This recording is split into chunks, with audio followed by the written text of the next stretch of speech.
Danny Goldberg is our special guest. He's going to come up in a second. I don't want to bring you up yet because you're just going to stand here while I go through all this stuff.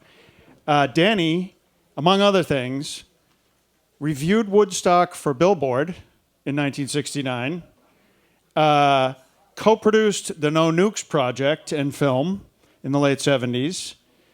Danny was the chairman of Mercury Records, president of Atlantic Records, and CEO of Warner Brothers Records at various points. Danny was his management company managed, among many other bands, Nirvana, Sonic Youth, the Allman Brothers, and Bonnie Raitt. What else do I want to say? His current company, Gold Village Entertainment, clients include Steve Earle. We may want to talk to you about having Mr. Earle come to this show at some point. And Danny is the former chair of the ACLU of California. So please welcome Danny Goldberg.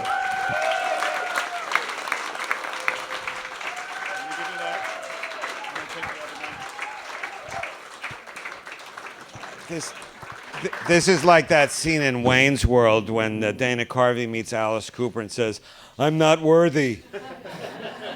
I mean, this music tonight was so amazing. I do feel a little ridiculous.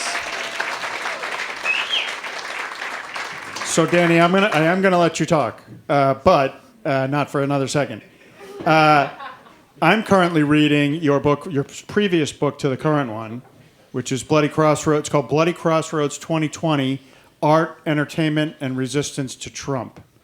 And there's a lot of amazing nuggets and fun facts in there. Among others, Bruce Springsteen, who I assume you talked to for this book, right? I did, yeah. Bruce said, there are two sides to the American character. I'm paraphrasing. One is the restless and solitary, the idea of the, sort of rugged individualist American. But then there's also the collective and communal side. And that's the side, I mean, who doesn't love the idea of the lone cowboy or the, rugged individualist American? That's great. But right now we need the communal and collectivist side. And so I love that quote, and thank you for bringing it to us by coaxing it out of Mr. Springsteen. And it's hard to get that guy to talk. Yeah, I'm sure. Yeah, exactly. And I'm just going to ask you to start by talking about your current book, which is Liberals with Attitude, the Rodney King beating, and the fight for the soul of L.A. I think the first question I want to ask you is, can you help us reclaim the term what's wrong with being a liberal? Why is it like socialism, liberals, why are those bad things? Like it's people with empathy? Lyndon Johnson ruined liberalism with the Vietnam War as a word. What did I do wrong? There you go. Speak into the mic a little more. Yeah, I mean, for a lot of us, LBJ ruined the word liberalism because of the Vietnam War and the Cold War liberalism. But my parents were FDR liberals. Yep. And, for the purpose of the book that I was writing, which is about a center-left coalition to get rid of a racist police chief. Right. I just like the turn of the phrase of liberals with attitude. Sure. Obviously, it was a homage to NWA's and with attitude. Right.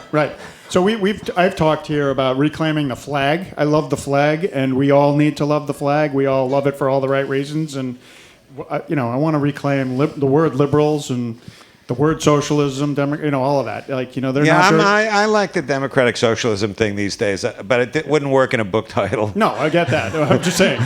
So you want to tell us the role that music plays in that story about the aftermath of the Rodney King beating? The syndrome in L.A. was an unaccountable racist police chief, Trumpian villain named Daryl Gates, and he was name-checked in 15 hip-hop lyrics. NWA the song "Fuck the Police" wasn't about all police. It was about the LAPD in particular.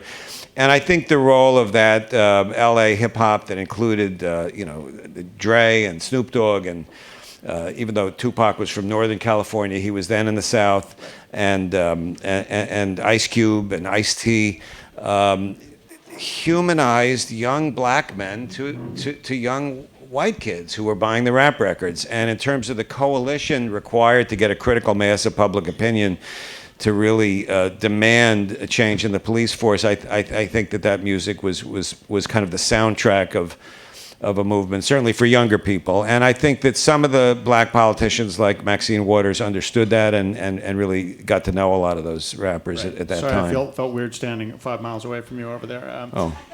Is this? Yeah, that's better. Yes, exactly.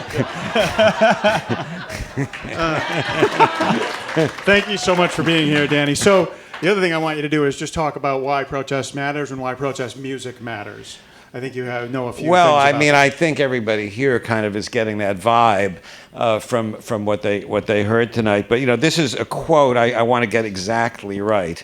Elon Musk recently told Joe Rogan, quote, "The fundamental weakness of Western civilization is empathy." So that's what we're dealing with. That's the puppet masters, crazy psychotic libertarian belief, and yet Joyce is right. We have to. Kindness is a part of resistance. Ram Dass, another Boston native, during the first Trump term said, "Resist with love." So that's all I got, man. The music really speaks louder than any words. I'm just so grateful to be here, and I know we don't know what's going to happen in the next few years. We don't know what we're going to have to deal with. But I do believe if we remember this moment and this vibe and this sense of community, it'll tell us what to do. So I'm just so, that's all I got. Well, so